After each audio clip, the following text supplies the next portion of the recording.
Hello and welcome to this PMIS Academy. Today we'll analyze important newspaper articles of 23rd November 2023. Please note you can download the PDF version of today's newspaper analysis by clicking the link given in the comment section. This is the list of the topics that we will be covering from today's newspaper. First article is about issues of road safety. This topic is important from our syllabus GS paper 2 governance point of view. Road accident से related कुछ data देखते हैं। तो सीधा सीधा अगर road safety पे प्रश्न आता है तब तो हम यूज कर ही लेंगे, बट कहीं बाकी जगहों पे भी हम लोग पासिंग रेफरेंस में इन सब डेटा का इस्तेमाल कर सकते हैं।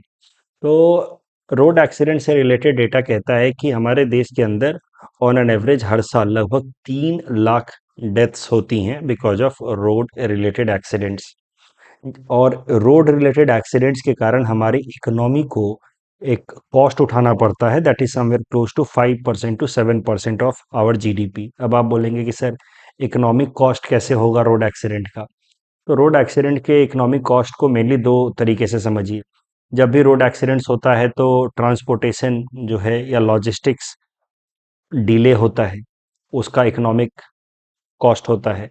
उसके अलावा जो लोग मरते हैं, प्रोफेशनल्स, ह्यूमन रिसोर्स, उनकी जब डेथ होगी तो that will also have economic cost. तो दैट इज वाई मोटा मोटा एक अंदाजा है, एस्टिमेट है कि because of road related accidents Indian economy has to suffer somewhere close to 5% to 7% of its GDP.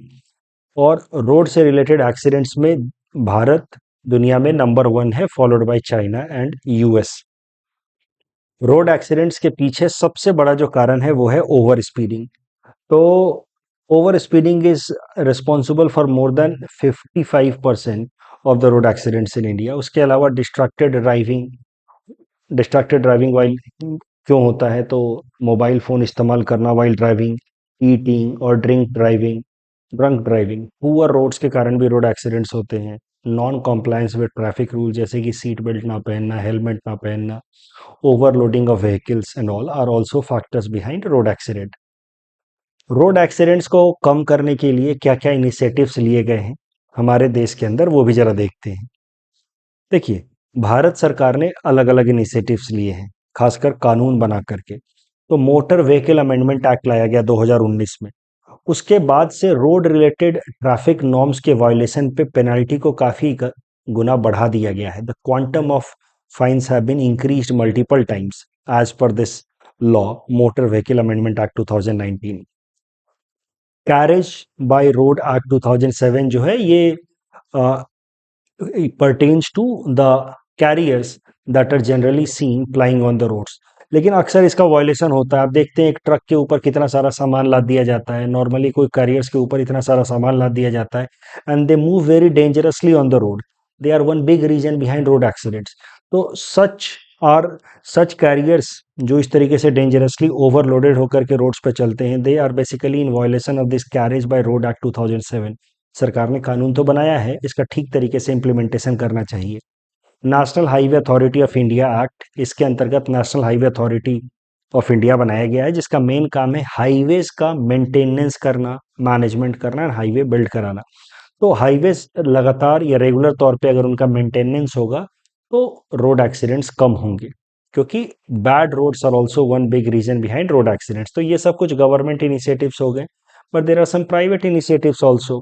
For example Maruti Suzuki ने स्टार्ट किया drive safe India campaign, Mahindra and Mahindra ने स्टार्ट किया drive safe drive smart campaign, और BCCI ने एक initiative शुरू किया था, एक क्रिकेट सीरीज कराया था। जो सीनियर क्रिकेटर्स हैं, मतलब रिटायर्ड क्रिकेटर्स हैं, उनकी एक क्रिकेट सीरीज कराई थी by the name road safety world series. इसका मेन पर्पस था रोड सेफ्टी से रिलेटेड अवेयरनेस क्रिएट करना। तो this could also be seen as a private initiative apart from government. तो ये सब कुछ इनिशिएटिव्स हैं रोड एक्सीडेंट्स को कर्व करने के लिए। रोड एक्सीडेंट्स पे एक सरकार ने कमेटी बनाई थी, सुंदर कमेटी। इसके रिकमेंडेशंस भी आपको पता होने चाहिए। रोड एक्सीडेंट्स को कम करने के लिए सुंदर कमेटी ने सजेस्ट किया था कि नेशनल लेवल पे there should be a national road safety and transport management board. At the same time every state also should have a state road safety and transport management board, जो अपने अपने respective states में road standards से related guidelines release करेंगे, traffic safety या traffic management से related guidelines release करेंगे जिससे रोड एक्सीडेंट्स कम हो। ओवरऑल देश में नेशनल रोड सेफ्टी प्लान बनाना चाहिए एज पर सुंदर कमेटी। सुंदर कमेटी ने यह भी कहा कि पेट्रोल और डीजल पे 1-1% सेस लगाना चाहिए और वो जो फंड जनरेट होगा उसको हम लोग इस्तेमाल करेंगे फॉर इंश्योरिंग रोड सेफ्टी। तो under road safety fund there should be special provision for post accident care. तो हर कुछ कुछ दूर पे हाईवेज के अलोंग ट्रॉमा मैनेजमेंट या पोस्ट एक्सीडेंट केयर सिस्टम बनाना चाहिए। उसके अलावा सुप्रीम कोर्ट ने भी डायरेक्शंस दिए हैं रोड सेफ्टी को लेकर के, ताकि रोड रिलेटेड एक्सीडेंट्स में कम कैजुअलिटी हो। उसमें सबसे इंपॉर्टेंट डायरेक्शन है प्रोटेक्शन ऑफ गुड समैरिटन।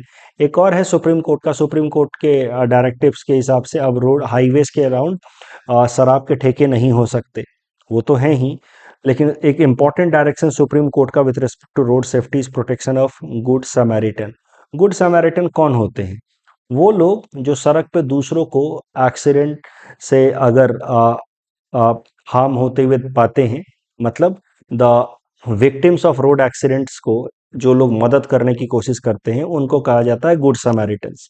आप सड़क पे जा रहे हो, अगर आपको कोई रोड एक्सीडेंट का विक्टिम दिखता है, आप उसको उठा करके हॉस्पिटल लेकर के जाते हैं, तो you will be known as good Samaritan. Problem क्या था हमारे देश के अंदर कि such good Samaritans were earlier harassed by the police with unnecessary lot of questions. उनको बार बार बाद में भी पुलिस स्टेशन बुलाया जाता रहता था कि आपने क्या हुआ, कैसे हुआ। कई दफ़ा तो उनके अगेंस्ट ही केस कर दिया जाता था कि शायद से आप ही ने एक्सीडेंट किया है। तो गुड समारिटन्स के हरासमेंट के कारण people in general hesitate to take road accidents to the hospital. और एक्सीडेंट्स के केस में कहा जाता है कि पहले एक आधा घंटे जो होते हैं they are known as golden our.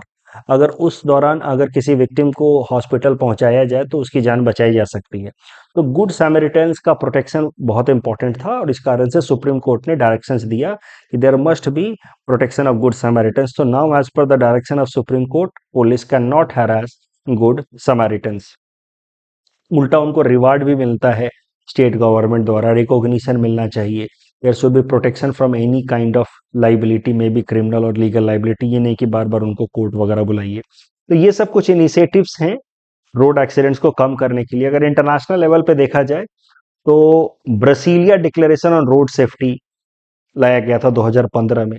United Nations ने जो मौजूदा डिकेड है 2021 से लेकर के 2030 तक का, इसको डिक्लेयर किया decade of action for road safety, जिसके अंतर्गत टारगेट रखा गया है कि इन 10 सालों में 2021 से लेकर के 2030 तक में रोड एक्सीडेंट से होने वाली जो डेथ है उसको 50% तक घटाया जाएगा। Plus there is also an international initiative of international road assessment programme. ये एक इंटरनेशनल चैरिटी इंस्टीट्यूशन है जिसका पर्पस है कि फंड रेज करे और उसकी मदद से रोड सेफ्टी से रिलेटेड अवेयरनेस क्रिएट करे, सेफर रोड्स बनाए। तो ये सब कुछ इंटरनेशनल स्टैंडर्ड्स हैं या इनिशिएटिव्स हैं फॉर रोड सेफ्टी। अगर आंसर लिख रहे हैं तो आप एक बॉक्स बना करके केस स्टडी या बेस्ट प्रैक्टिसेस का एक एग्जाम्पल दे सकते हैं जापान का। जापान के अंदर अगर आप डेटा देखें तो 1990 में लगभग 16,700 डेथ्स हुई थी because of road accidents, which was reduce to 3,000 by 2090। सोचिए, गाड़ियों की संख्या बढ़ी होगी लेकिन डेथ्स, रोड रिलेटेड एक्सीडेंट्स में डेथ्स की संख्या कितनी घट गई है। वो इसलिए क्योंकि जापान ने काफी मल्टी डायमेंशनल या मल्टी प्रोंग्ड स्ट्रैटेजी अपनाई रोड रिलेटेड एक्सीडेंट्स और डेथ्स को घटाने के लिए। उसमें strict enforcement of traffic laws है, improvement of road infrastructure, promotion of seat belt, helmet use, road safety education, introduction of advance safety technologies in vehicles, ये सब कुछ किया जापान ने। तो Japan can be use as an example in order to prove कि if a proper multi-pronged approach is taken, then road related accidents and deaths could be reduced exponentially. This is the board work related to this particular topic. 2 page में ये board work है। मुझे लगता है कि mains में इस topic से रिलेटेड सीधा सीधा प्रश्न कभी पूछा जा सकता है, इस तरीके का जो मैंने यहाँ पे दिया है। ऐसे सवाल आते रहते हैं, तो please attempt this mains question, write the answer अगर जरूरत पड़ती है। वैसे सीधा प्रश्न है ये, इसमें कोई ज़्यादा चिंता वाली बात है नहीं। अगर आप देखेंगे तो जो भी हमने डिस्कशन किया उसके बेसिस पे आप सीधा सीधा इस आंसर को लिख पाएंगे। अदरवाइज हिंट्स तो मैंने दिया ही है। The next topic is about climate inequality, again ये बहुत अच्छा टॉपिक है। देखिए, क्लाइमेट चेंज से रिलेटेड सवाल आने ही हैं, and time and again said कि आपके पास अगर अप्रोप्रिएट डेटा है, करंट फैक्ट्स हैं, इंफॉर्मेशन है, तो वो आपके आंसर को अच्छा बनाता है। अदरवाइज एवरीवन विल राइट कि climate change, global warming will lead to fast melting of glacier, sea level rise, everyone knows such things कि there will be impact on food production, but unless you substantiate your answer with some current data reports, your answer is not going to be impressive one and you are not going to fetch marks.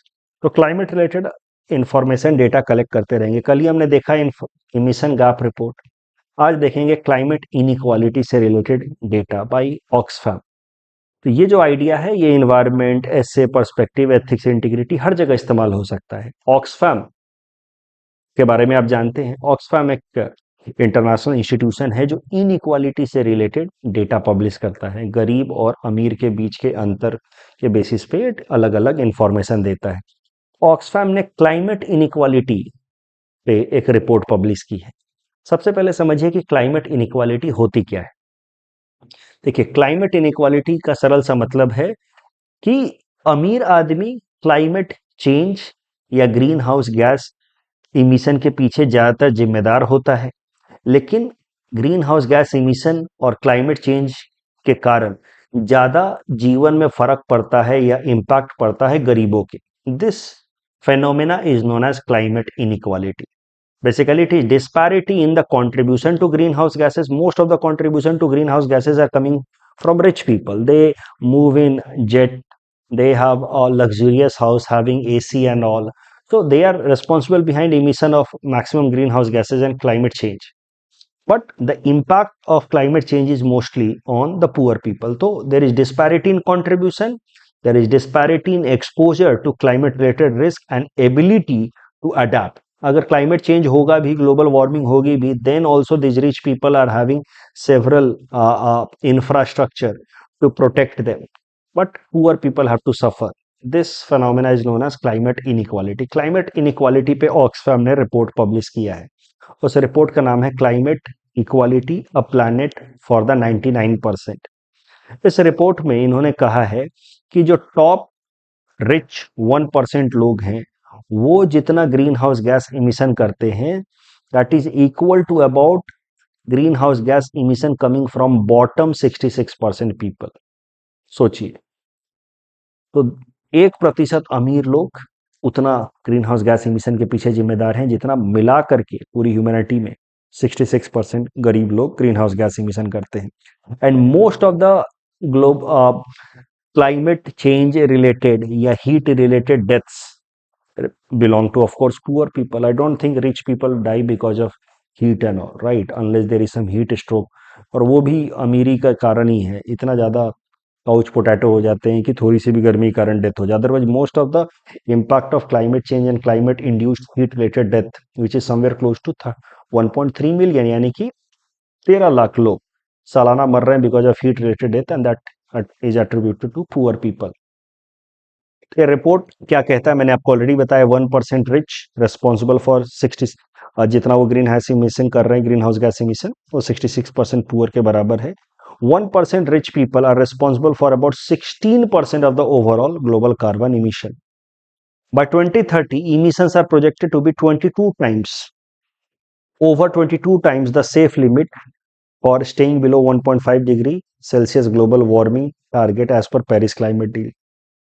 Living conditions की अगर बात की जाए तो यहाँ पे example उन्होंने दिया है धारावी का। यू सी, धारावी के पास ही मुंबई का सारा पॉश एरिया है, और अगर देखा जाए तो मुंबई के तमाम पॉश एरिया और धारावी के बीच में जो एवरेज टेम्परेचर डिफरेंस हो जाता है वो 6 डिग्री सेल्सियस का हो जाता है, because posh regions are able to maintain the temperature in that area with several initiatives, कुछ आर्टिफिशियल कुछ नेचुरल, पेड़ पौधे लगा करके, एसी वगैरह लगा करके। तो एवरेज टेम्परेचर का अंतर देखा जाए तो 6 डिग्री सेल्सियस का है। Dharavi people have to suffer while rich posh people are responsible behind greenhouse gas emissions. So this can be another case or example to prove ki how climate inequality is very visible in Mumbai region, Dharavi and Andheri ke beech mein. Gender disparity is also there. You see, most of the impact, negative impact of global warming या climate change is on women coming from poor community. उन्हीं को पानी भरने मीलों चलना पड़ता है, उनको छोटे बच्चों का ध्यान रखना होता है. So women are mostly impacted, and that too women from poor background. तो gender disparity is also associated with climate inequality. Climate inequality पे ये ऑक्सफैम ने तो ये रिपोर्ट पब्लिश किया ही है, climate equality a planet for 99%. एक और रिपोर्ट आई थी, climate inequality report 2023, that was published by world inequality lab.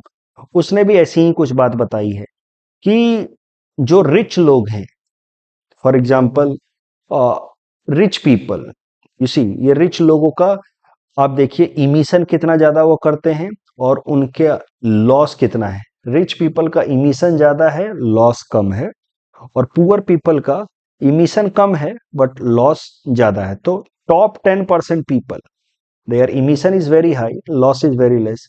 Bottom 50% people, their emission is very low overall but loss is very high. तो ये है climate inequality report. Data are important climate change related, very important. Road safety पे भले प्रश्न आए ना आए, climate change पे तो कुछ ना कुछ सवाल आता ही है. The next topic is E prime layer. This topic is important from our syllabus GS paper 1 geography point of view. देखिए, इंटीरियर ऑफ द अर्थ के बारे में तो आपको इतने अच्छे से मृदुल सर ने पढ़ाया ही होगा क्लास में, राइट? कि अर्थ का क्रस्ट, मैंटल एंड कोर, ये ब्रॉडर 3 पार्ट है. मैंटल को भी 3 पार्ट में डिवाइड किया जा सकता है, upper mantle, transient mantle and lower mantle. And then core can be divided into 2 parts, outer core, inner core. Every layer का जो बाउंड्री है उसको अलग अलग नाम से जाना जाता है. Lemon, continuity between outer and inner core. Gutenberg, between core and mental. तो इस तरीके से रेप्टी, मोहोवरी एंड ऑल, ये सब तो आप बेसिक ज्योग्राफी क्लास में पढ़ते ही हैं. यू सी, अभी आते हैं करंट डेवलपमेंट पे, करंट न्यूज पे. माना जाता रहा था कि अर्थ सरफेस पे जो एक्टिविटीज हो रही हैं उनका कोई बहुत ज्यादा लेना देना नहीं है कोर ऑफ द अर्थ से. यानी कि this earth surface is far away and quite separated from the core of the earth. Previously, it was believed that there is minimal material exchange between core and the mantle. लेकिन एक हाल फिलहाल में study से पता चला है कि earth surface से धीरे धीरे वाटर परकोलेट करके, पेनिट्रेट करके, it reaches to the outer core layer. और वाटर जब यहां से परकोलेट करके आउटर कोर लेयर पे पहुंचता है बिकॉज ऑफ टेक्टोनिक मूवमेंट्स, तो वो वाटर यहाँ पे फिर सिलिकॉन से रिएक्ट करता है and it has created a layer जिसको साइंटिस्ट लोगों ने नाम दिया है E prime layer. Earlier it was believe कि अर्थ कोर का इंटरेक्शन, अर्थ का जो सरफेस पे जो भी ऑब्जेक्ट्स हैं, इसका इंटरेक्शन कोर से लगभग ना के बराबर है, नहीं है. But now it has been found कि अर्थ से वाटर धीरे धीरे पेनिट्रेट करके it reaches to the core of the earth. There it reacts with the silicon and creates a layer जिसको नाम दिया गया है E prime layer. The E prime layer is somehow about 1800 miles deeper from the earth's crust. And E prime layer is rich in hydrogen, of course because water percolation से बना है. But because of excessive water coming there, it has depleted silicon. So this layer is hydrogen rich but silicon depleted layer. E prime layer के अभी हाल फिलहाल में इसके बारे में जब नॉलेज मिला है, तो फ्यूचर में this E prime layer can be helpful in understanding internal process, magnetic field inside the earth, heat generation end plate tectonics. तो ये सब कुछ फायदे हो सकते हैं ई प्राइम लेयर को पढ़ करके इंटरनल अर्थ के बारे में समझने में. ये बोर्ड वर्क है फॉर रिवीजन पर्पस. इस टॉपिक बेसिस पे 2 प्रीलिम्स प्रैक्टिस क्वेश्चन हमने आपको दिए हैं. Please attempt these questions and you can submit the answer in the comment section. The next article is about state face of Gujarat. This is important from prelims point of view. ऐसे सवाल पहले prelims में UPSC काफी पूछता था 2016-17 तक कि किसी स्टेट का बटरफ्लाई कौन है, ऐसे ऐसे पूछे उन्होंने, बर्ड कौन है, बट आजकल नहीं पूछता है. येट हमें थोड़ा बहुत देखते रहना चाहिए करंट डेवलपमेंट्स. तो गुजरात ने घोल fish, which is also known as black spotted croaker, इसको अपना स्टेट फिश डिक्लेयर किया हाल फिलहाल में। ये जो फिश है, इट इज़ वेरी एक्सपेंसिव। इसको जो भी पकड़ लेता है माना जाता है कि उसकी लॉटरी लग गई। That is why this ghol fish is also known as fisherman's lottery, because it is very rich in nutrients like omega 3, DHA, EPA, iron and all. That is why it is very expensive, काफी महंगा बिकता है। It is found in Indo-Pacific region, तो right from Persian Gulf to Pacific Ocean ये पाया जाता है। घोल को इसलिए चूज किया गया है as state fish of Gujarat क्योंकि of course one is its economic value uniqueness, दूसरा हाल फिलहाल में इसकी ओवर एक्सप्लॉयटेशन हो रही है जिस कारण से इसका पॉपुलेशन गिर रहा है। तो इसके कंजर्वेशन पर्पस को ध्यान में रखते हुए भी घोल फिश को डिक्लेयर किया गया है state fish of Gujarat. CAS protein is molecular scissor, तो करेक्ट आंसर भी ऑप्शन है। वन धन विकास योजना से रिलेटेड दोनों स्टेटमेंट करेक्ट है। That's all from our side for today, thanks for watching.